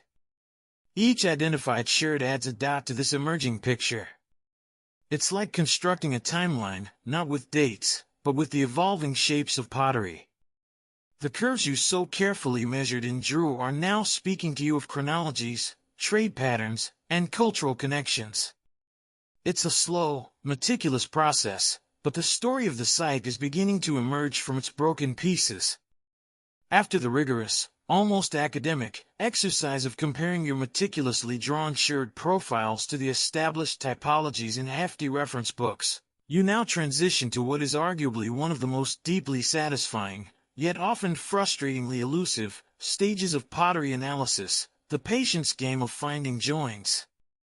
This is where you attempt to physically reunite fragments that were once part of the same vessel, fitting their broken edges together like pieces of an ancient, three-dimensional jigsaw puzzle. Every successful join is a small miracle, a tangible act of restoration that brings a pot a little closer to its original form. The processed sherds, washed, sorted by fabric, their diagnostic features recorded, and many of them drawn, are typically laid out on large tables, often grouped by fabric type and general form, rims with rims, bases with bases, body sherds with other body sherds of similar curvature and thickness. This pre-sorting increases your chances of finding matches, as sherds from the same pot will, naturally, share the same fabric and general characteristics. Still, the sheer number of fragments can be overwhelming. It requires sharp eyes, a good memory for shapes and patterns, and an almost inexhaustible supply of patience. Dr. Thorne watches as you survey the tables, a vast expanse of terracotta possibilities. "This is where the real magic can happen," he says, his voice a little softer. "But don't expect miracles every 5 minutes. Sometimes you can stare at these pieces for days and find nothing. Other times, a join will just leap out at you when you least expect it." He picks up 2 unprepossessing body sherds from a tray of coarse redware. He turns them over, examining their broken edges, then, with a deft movement, clicks them together. The fit is perfect. The slight irregularities on one broken surface precisely match the indentations on the other. "See," he says, holding up the now larger, more informative fragment. "These two were meant to be together." It looks deceptively easy when he does it. You select a tray of relatively distinctive black gloss sherds, hoping the finer fabric and smoother breaks might make joins easier to spot. You pick up one sherd and slowly scan the others, looking for a complementary break, a similar curve, a continuation of a faint decorative line if there is one. You try a few tentative pairings. Close, but no. The angles are wrong, or there's a tiny gap. It's like trying to set a very delicate, irregularly shaped bone. The key is to look at the break itself. Is it fresh and sharp, or worn and abraded? Fresh breaks are more likely to yield a clean join. You also look at the color and texture of the break. Even within the same fabric type, slight variations in firing can affect the core color, and these can help you match pieces from the same part of the kiln or the same firing event. You also pay close attention to the thickness of the sherd at the break and how it changes along the edge. If you have a sherd that is thinning towards one edge, you're looking for another piece that is correspondingly thickening. It's a very tactile process. You're not just looking, you're handling the sherds, feeling their weight, the texture of their breaks. Sometimes your fingers will detect a potential match before your eyes do. You might run your thumb along a broken edge and then pick up another sherd and do the same, sensing a compatibility in their roughness or smoothness. It's like your brain is building a 3D model of every broken edge you touch, constantly searching for its counterpart. You begin to understand why Dr. Thorne mentioned patience. This is not a task for the restless. It's meditative, almost hypnotic. The gentle clinking of sherds as you sort through them becomes the dominant sound, punctuated by the occasional sigh of frustration or, much more rarely, a quiet exclamation of success. One famous example of large-scale pottery reconstruction is the work done on the thousands of fragments of Minoan pottery from sites like Knossos in Crete. Sir Arthur Evans, the excavator of Knossos, employed teams of restorers who painstakingly pieced together elaborate frescoes and large pottery vessels, including the iconic pithoi decorated with marine life or spiral patterns. While some of his reconstructions have been criticized by later scholars for being overly interpretive or incorporating too much modern material, The sheer scale of the undertaking was remarkable and has significantly shaped our visual understanding of Minoan civilization. You find two small body sherds that look promising. They have the same fine black gloss, similar thickness, and their broken edges seem to have a vaguely complementary wiggle. You bring them together. They almost fit, but not quite. There's a tiny, frustrating gap. You try rotating them slightly, angling them differently. Nothing. You put them down and pick up another pair. And another. It's easy to get discouraged. You start to wonder if any of these pieces actually belong together, or if they're all just orphans from different pots, destined to remain solitary. Remember that mountain of fragments you first saw? Now you're trying to reassemble parts of it, grain by grain. Then, almost by accident, you pick up a rim sherd you had drawn earlier, the Attic-type skiffos. You're not even consciously looking for a join for it, just moving it aside.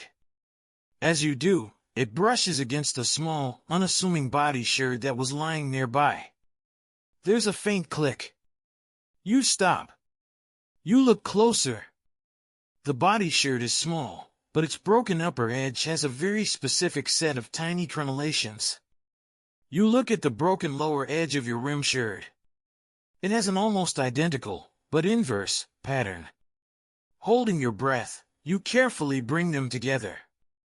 They slide into place with a soft, gritty sound, and suddenly, they are one. The fit is perfect, undeniable. The curve of the rim flows seamlessly into the curve of the body sherd. It's a small join, adding perhaps only a few square centimeters to the rim, but it's a join nonetheless. A wave of quiet triumph washes over you. It's like you've momentarily reversed entropy, bringing a tiny bit of order back to a chaotic universe of brokenness. Aha! Dr. Thorne says, noticing your focused intensity and then the joined pieces. Well done! That's the feeling we're all chasing. He examines the join. And this is useful. It confirms the angle of the wall just below the rim, helps to solidify the profile. Historians still argue about the original breakage patterns of ancient pottery. Were most pots broken through accidental dropping, or were there other common causes of breakage, like stress fractures from use, damage during transport, or even deliberate ritual smashing, which we touched on before? The nature of the breaks, clean versus shattered, single impact versus multiple fractures, can sometimes offer clues, but interpreting these patterns is complex. Once a joint is confirmed, the pieces are usually temporarily held together with masking tape while the adhesive is prepared. For archaeological ceramics, a reversible adhesive is always used, something like Paraloid B72, which is strong but can be dissolved with a solvent if the pieces ever need to be taken apart again for further study or reconservation. This reversibility is a core principle of modern conservation ethics. You don't want to do anything to an artifact that can't be undone by future generations with better knowledge or techniques. It's like a temporary marriage for potsherds, strong but not indissoluble. The search continues. Finding that one joint has renewed your energy. You look at the sherds with fresh eyes, a new sense of optimism. The process is slow, yes. It requires immense concentration. But the reward, that small click of connection, is profoundly satisfying. You are, quite literally, piecing the past back together, one curve, one break, one patient joint at a time.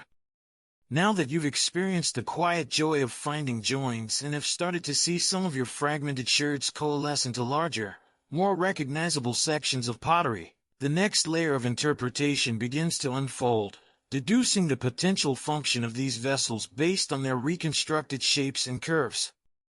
The forms that ancient potters created were rarely arbitrary, they were deeply intertwined with the intended use of the pot. A vessel designed for storing wine would have a different shape from one meant for cooking stew, or one used for ladling water, or one reserved for perfumed oil. The curves, the capacity, the type of opening, the presence or absence of handles, All these elements speak volumes about the pot's role in ancient daily life. You look at the skiffos rim sherd you joined with a body fragment. Now that it has a little more of its upper wall, you can better appreciate its form, a relatively deep cup with a sturdy, everted rim, likely with two horizontal handles, though you haven't found those yet. This shape is well suited for drinking. The depth would hold a reasonable amount of wine, usually mixed with water. The rim would be comfortable to drink from, and the handles would allow it to be securely held, especially important during a lively symposium where gestures might become expansive. Dr. Thorne confirms, yes, the skiffos was a standard drinking vessel, common from the Archaic through the Hellenistic periods. Less elegant, perhaps, than the wider, shallower calyx, but very practical. You then consider a much larger fragment, several joined pieces of a courseware pot with a thick, flat base and fairly straight, thick walls, showing some signs of soot on the exterior. The fabric is gritty, designed to withstand thermal shock. This, you venture, looks like a cooking pot, a chirp perhaps? Dr. Thorne nods. Almost certainly. The flat base for stability on a hearth or brazier, the wide mouth for stirring, the durable fabric. These were the everyday workhorses of the ancient kitchen. You can almost smell the simmering lentils or beans. It's a humble vessel, but one that speaks directly to the fundamental human need for sustenance. The variety of shapes is astonishing, each tailored to a specific purpose. Consider the amphora, which you've encountered through its distinctive toes or sturdy rim fragments. Its classic form, a tall, torpedo-shaped body, a relatively narrow neck, and two strong vertical handles, was an engineering marvel for transport and storage. The narrow neck minimized spillage and evaporation of its contents, wine, olive oil, garum, a fermented fish sauce that was a Roman delicacy, though perhaps less appealing to the modern palate. The handles allowed for easy lifting and tying down during transport. The pointed base, as discussed, aided in stacking and pouring. The overall shape was a perfect balance of capacity, strength, and handling convenience. Then there are the hydriae, or water jars. These typically had a large, globular body, a narrower neck, and three handles, two horizontal ones on the shoulder for lifting and carrying, often balanced on the head, and a vertical one at the back for pouring. The shape was designed to hold a substantial amount of water and to make its collection from the communal fountain and its use in the household as efficient as possible. Scenes on painted vases often depict women at fountain houses, filling their hydriae, a daily ritual that was a cornerstone of ancient Greek domestic life. It's a far cry from turning on a tap, and the shape of the hydria reflects that different reality. For serving and mixing, especially wine, the crater was essential. These were large, wide-mouthed bowls, often with a pedestal foot, in which wine was diluted with water before being served. The ancient Greeks rarely drank their wine neat. It was considered barbaric. Craters came in various forms: column craters, volute craters, calyx craters, bell craters, each with subtle differences in their profile and handle shape, often beautifully decorated.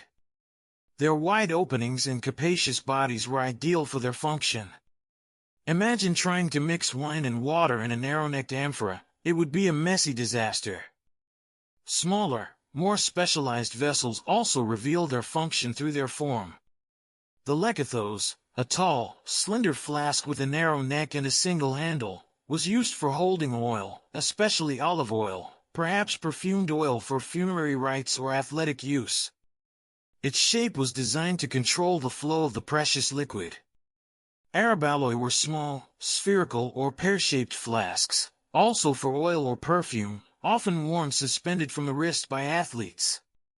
Their tiny mouths would dispense only a small amount at a time. A fascinating historical fact relates to the ascos, a type of vessel often shaped somewhat like a wineskin, with an off-center spout and a handle arching over the top. These were used for pouring liquids, and their form, which often mimics a natural skin container, is thought to derive from those earlier, organic prototypes. Some ascoi have quite whimsical, almost animalistic shapes. Historians still argue whether the more zoomorphic ascoi had specific ritual functions or if they were simply an expression of potter creativity. Even the lids for these vessels had shapes dictated by their purpose. A simple, flat disc lid might cover a storage jar, while a more domed lid with a central knob might belong to a pyxis, a small cylindrical box for cosmetics or trinkets, or certain types of cooking pots, designed to trap steam. As you look at your collection of partially reconstructed sherds and your detailed profile drawings, you begin to group them not just by typological name, but by these functional categories: vessels for storage, for transport, for food preparation, for serving, for drinking, for personal use. The curves you've been so intently studying are no longer just abstract geometric lines. They are solutions to practical problems, shaped by human needs and activities. A sharply carinated, angled shoulder might be designed to make a pot easier to grip. A wide, flaring rim on a bowl might prevent spillage or make it easier to eat from. A gentle S-curve on a jug's neck might ensure a smooth, controlled pour. It's like reverse engineering the past. You're taking the broken remnants and, by understanding the logic of their forms, you're reconstructing not just the objects themselves, but the actions and interactions they were part of. The curve of a handle implies a hand gripping it. The spout of a jug implies the act of pouring. The wide mouth of a bowl implies sharing or consuming. It's a very intimate way of connecting with the daily rhythms of ancient life. You realize that sorting broken pottery by curve shape isn't just about classification. It's about understanding behavior, technology, and even social customs, all encoded in these fired clay forms. Having explored how the very shapes and curves of these ancient pots reveal their intended functions, you now arrive at another critical dimension of pottery analysis: its role in dating the archaeological layers from which it was excavated. Pottery, being so ubiquitous and relatively durable, and with its styles of form and decoration changing over time, serves as one of the most important chronological indicators for archaeologists. The evolving curves, the shifting preferences for certain rim profiles or base types, the appearance and disappearance of specific decorative motifs, all these contribute to a timeline woven in clay. Dr. Thorne gestures towards a large chart pinned to the wall of the finds hut. It's a stratigraphic matrix, a diagram showing the different layers of soil, strata, excavated in a particular trench, with the oldest layers at the bottom and the youngest at the top, according to the archaeological principle of superposition. Next to each layer, or context, are bags of a few representative sherds found within it. Now we connect the pottery to its context, he says. We've identified many of these sherds by type, and we know their general date ranges from the typologies. By seeing which types consistently appear in which layers, we can start to assign dates to the layers themselves. You look at the sherds from one of the deeper, and therefore presumably older, layers. Many of them are from rather simple, handmade pots, with less refined fabrics and somewhat irregular curves. There might be fragments of early Iron Age geometric pottery, with its characteristic angular patterns, or perhaps even some preceding submycenaean or proto-geometric wares, characterized by their more austere decoration and simpler, often dark-surfaced, forms. The curves here are often sturdy, functional, less self-consciously elegant than later periods.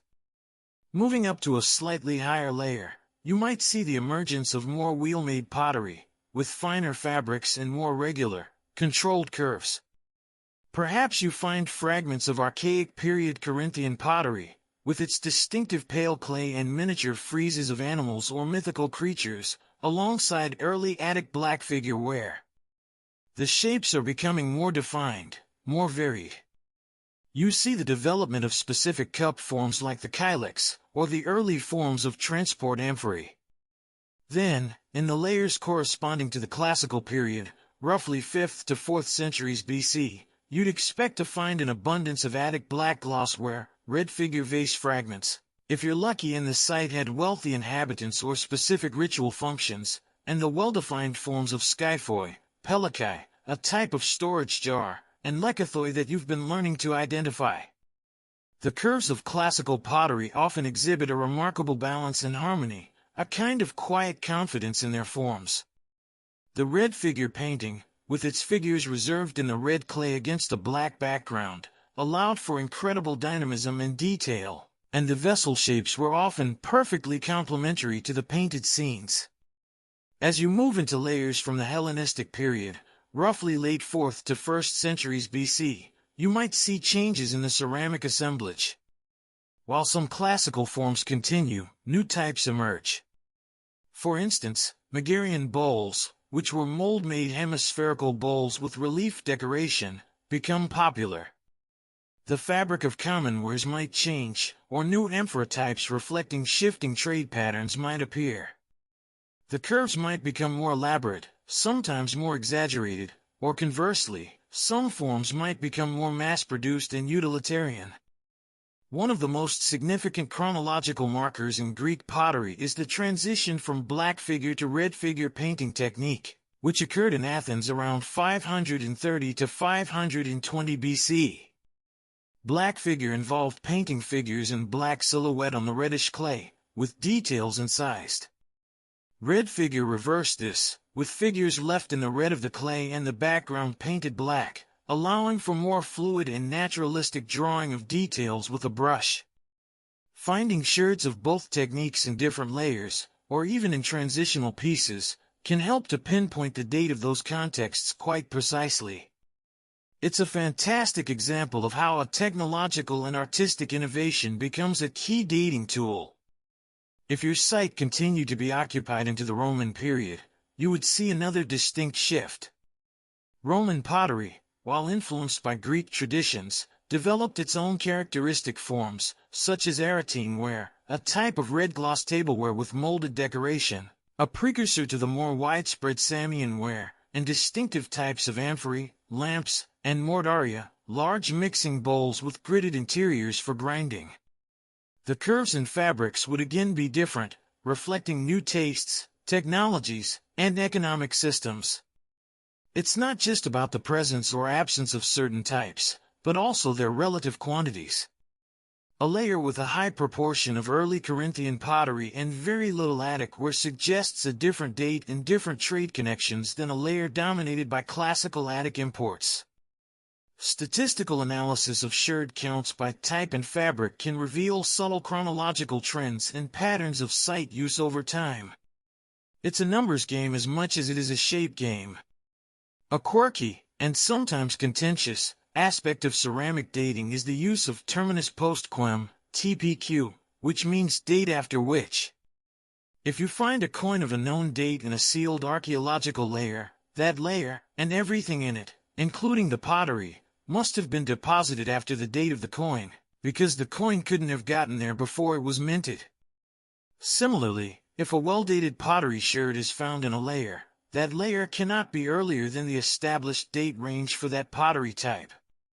This seems logical, but historians still argue about the reliability of TPQs, especially if based on a single sherd that might be intrusive, moved from its original context by later disturbance, or residual, an older sherd incorporated into a later deposit. It requires careful contextual analysis. By correlating your identified pottery types with their stratigraphic positions, you are essentially creating a site-specific ceramic chronology. This timeline, built upon the evolving curves and characteristics of humble potsherds, becomes the backbone for dating all other finds and features on the site: walls, pits, burials, metal objects, animal bones. The pottery is the metronome, keeping time for the entire archaeological narrative. The gentle swell of a storage jar's belly, the sharper version of a cup's rim, the sturdy ring of a bowl's foot, these are not just design choices, they are ticks of a clock, measuring out the centuries. And you, by learning to read these curves, are learning to tell that ancient time. It's a profound responsibility, and a deeply fascinating one, to realize how much of our understanding of the past rests on the careful study of these broken, earthen vessels. As the sun begins to dip lower in the Aegean sky, casting long shadows across the excavation site, you find yourself back at the tables, surrounded by the fruits of your labor. Trays of clean sherds, meticulously sorted by fabric and form. Piles of profile drawings, capturing the precise geometry of countless curves. Notes detailing potential typological matches and their chronological implications. And perhaps, a few precious fragments now joined, hinting at their original wholeness. It's a scene of organized, if somewhat dusty, scholarship. You take a moment to reflect on the journey, from that first overwhelming encounter with the mountain of fragments to this point of emergent understanding. You realize that this seemingly mundane task, sorting broken pottery by curve shape, is anything but superficial. It's a deep dive into the material culture of a past civilization, a way of connecting with ancient people through the objects they made, used, and ultimately discarded. Each curve you've examined, each fabric you've identified, each rim profile you've drawn, is a tiny piece of data that, when combined with thousands of others, helps to build a rich and nuanced picture of life in ancient Greece. You think back to the sheer patience required. The hours spent gently brushing away millennia of grime. The focused concentration needed to distinguish subtle variations in temper and clay. The meticulous process of measuring radii and tracing profiles. The often frustrating, but occasionally exhilarating, hunt for joins. It's not the swashbuckling adventure that popular culture often associates with archaeology. There were no rolling boulders or ancient curses, unless you count the curse of a particularly stubborn sherd that refused to fit anywhere. The real adventure, you've discovered, is intellectual, the slow, methodical unraveling of clues, the piecing together of a complex puzzle. The insights gleaned from these humble sherds are remarkable. From the curve of a simple body sherd, you've learned to infer the overall size and shape of a vessel. From the profile of a rim, you've deduced its potential function, a cup for drinking, a bowl for serving, a jar for storage. From the fabric of the clay, you've gained clues about its origin, whether it was a local product or an import from a distant workshop, speaking to ancient trade networks that crisscrossed the Mediterranean. And from the evolution of these forms and fabrics through the stratigraphic layers, you've helped to construct a timeline, dating the very earth from which these fragments came. Consider the humble cooking pot, its curves designed for optimal heat distribution and stability on the fire. Its very existence tells you about daily meals, about hearths and homes. Or the elegant calyx, its wide, shallow bowl and delicate stem perfectly suited for the rituals of the symposium, that unique Greek institution of drinking, conversation, and intellectual sparring. Its curves speak of social customs, of art, and of leisure. Even the massive, utilitarian pithos, with its robust curves designed to hold vast quantities of grain or oil, tells a story of agriculture, of surplus, and of economic organization. Diogenes might have chosen one for its simplicity, but its form was a testament to a complex system of production and storage. One last quirky historical tidbit: ancient potters sometimes signed their work, not just with painted inscriptions, but occasionally with small, impressed stamps, often on the handles of amphorae or the bases of fine ware. These stamps could indicate the potter, the workshop owner, a magistrate overseeing production, especially for amphorae, to guarantee capacity or origin, or even the location of the estate that produced the wine or oil within the jar. Deciphering these stamps is a specialized field, but finding one can provide an incredibly precise link to a specific person, place, or administrative system. Imagine your Tupperware having the mayor's stamp on it to verify its volume. Historians still argue about the social status of potters in ancient Greece. Were they considered skilled artisans, respected for their craft, or were they viewed as mere manual laborers? The evidence is mixed. Some potters, especially those who signed famous painted vases, clearly had reputations. Yet, the work was often arduous and carried out in smoky, hot conditions. The vast quantities of common ware suggest that many potters were likely engaged in large-scale, almost industrial, production. Their legacy, however, is undeniable. These creators of curves have left behind an indelible record of their world. As you carefully pack away your drawings and notes for the day, you feel a sense of quiet accomplishment. You haven't unearthed a golden treasure or a lost temple. Instead, you've engaged in a more subtle form of discovery, teasing out stories from the subtle inflections of fired clay. You've learned that even the most fragmented, seemingly insignificant shirt has a voice, if you only know how to listen to its curves. The work is far from over, of course.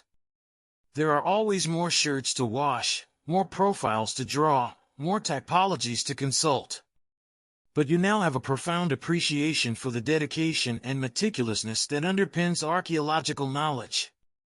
It's built not on grand pronouncements, but on the patient accumulation of countless small observations, like carefully sorting through a seemingly endless pile of broken pottery, one curve at a time, until the patterns of the past begin, ever so slowly, to emerge into the light.